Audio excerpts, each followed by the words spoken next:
Hello and welcome to the Little Blue Pot and the 31 Days of Mental Health, and we are at the end. So I want to just say that taking care of yourself when you have mental health, when you have poor mental health, mental illness, or whether you are trying to improve on yourself in any way, I'm going to list the main things from this series that I think will be really help in order to take care of yourself. And then we're going to end with this question: would you push the button? I'll come on to that in a second. So really important when you're taking care of yourself to manage what you're eating, what you're drinking. If you're drinking too much alcohol, taking drugs, things like that, they are going to have a negative impact on your mental health, and actually can even lead to kind of, make you feeling really actually a little bit worse. So exercise and mood, food and mood, really important things. Easier said than done. As I always say, I'm still trying to get better at my food. I feel like I've got the handle on the exercise thing, although I'd like to increase it a little bit more, maybe get a bit more fresh air. But those things are really good. And going back to my getting a good baseline, check that one out, because having that good baseline, giving you those solid foundations so you feel strong. If they're all unsettled like this and it's all over the place, you're not going to be able, you're going to feel unstable, you're going to feel wobbly, and you're not going to be able to cope with your mental illness as well, and it may even make you have poor mental health. Things like those positive affirmations, mindfulness, really great. They're not for everyone, but if you have enjoyed watching those and you do think you can incorporate those into your life, then have a go. As always, there are apps, there's things on YouTube, lots of things that you can do, books, on the internet, all of that kind of stuff to get that feeling. Learning your triggers, really important. And again, not just if you have mental illness, we can all be triggered by things sometimes. We've all had stuff happen to us. We've all had bad experiences, unfortunately we all have. Not just when you have mental illness, but if you have, if you kind of feel low from every now and then, it might be that you're, thinking about the past too much or worrying about the future. If you're getting stressed at work, mental health in the workplace needs to be talked about. Men's mental health needs to be talked about. We need to address these issues so that we are taking care of ourselves, taking care of us as individuals, and also taking care of the people around us.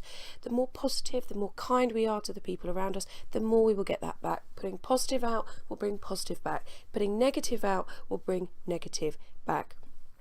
Make sure that you do learn and bring these things into your life, such as challenging your negative thoughts, thinking about what's going on, and how your thoughts are having an effect on your behaviors and your feelings, and your feelings on your behaviors and your thoughts, and your behaviors on your thoughts and your feelings. I think I've done it all the way, but that cycle that we keep going to, having a solid baseline, taking care of yourself both mentally and physically, will probably help you live longer, live happier, and just mainly feel good about yourself and be able to be as nice and as good as possible to the people around you. What do I mean by push the button? Well, for me, one of the first things that I watched about mental illness years ago was Stephen Fry's fantastic documentary on bipolar, which I think is on YouTube if you want to check it out. BBC documentary, I'll put the link in the description. And he was asked this question: if he had a button to turn off his mental illness, would he do it? And I've been asked that question, and I did have a sort of thought about it for quite a while, and I'm asking you guys now: would you push the button to get rid of your mental illness fully?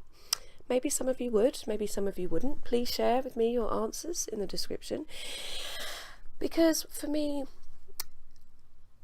it is part of me. It's not all of me. I don't define myself by my mental illness. We should never define ourselves by any illness, whether it be mental or physical, or all part of the same thing, But I think about the things that my BPD, for example, gives me. It can make me more sensitive. It can make me more emotional. Sometimes that's good.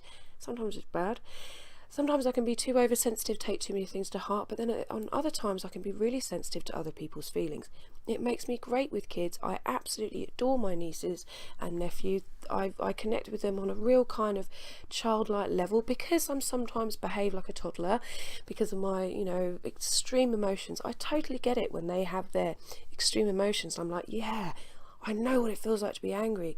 And when people have said, oh, don't be angry, and all of this kind of stuff, you can't help it if that's And I don't like my anger, I don't appreciate it, but it does make me more empathetic to people around me who are experiencing it.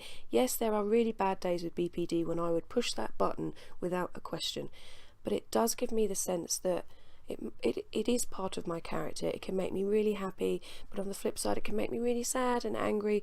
But overall, I wouldn't push that button, because it's made me who I am. All the life experiences that I've gone through in my life, everything that I've gone through in my life has made me the person I am. And unfortunately, part of that was developing a mental illness, but actually, when I'm having a good day, it's the best day, and it will probably beat most people's days. When I'm having a bad day, yes, it is completely rubbish. But I do wonder what I'd be like without this mental illness. Would I be the person I am? Probably not. And I don't want to have regrets about things in the past. I have done for years and not been able to move on and not be able to let it go.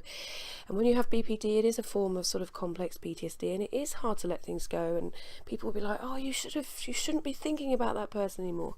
Not always easy. Would I, sorry, that went slightly off there, but would I push that button? No. And I want you to tell me if you would. And if it's a difficult question, then don't answer it. And if I've triggered anyone in this, then I do apologise. But for me, I wouldn't push that button, and because it's part of who I am now, and I'm learning to live with it. Still good days, still bad days, and as I've said before, I can give you all this wonderful advice. I don't always take it myself, but for me, I push that button. Thanks for supporting me through the 31 days of mental health. Make sure that you are taking care of yourself. You are important. You are a wonderful human being. I'm so pleased we've done this together. And I will hopefully, well, I'm pretty much definitely going to be back next year for another 31 days of mental health in January. If you've got anything that you think should be covered in that 31 days in 2019, then please share with me in the space below. Thanks for all your support through this. Thanks for all your comments. Everyone in the Little Blue Pot community who has shared their experiences, commented on the videos, likes the videos. My heart goes out to you. Take care of yourselves. I sound like Jerry Springer sometimes. Take care of yourself and each other. But seriously, taking care of yourself is so important. It can really help you cope with your mental illness and really improve your mental health. Love you guys. Thanks for all your support, and I will see you next time. Bye now.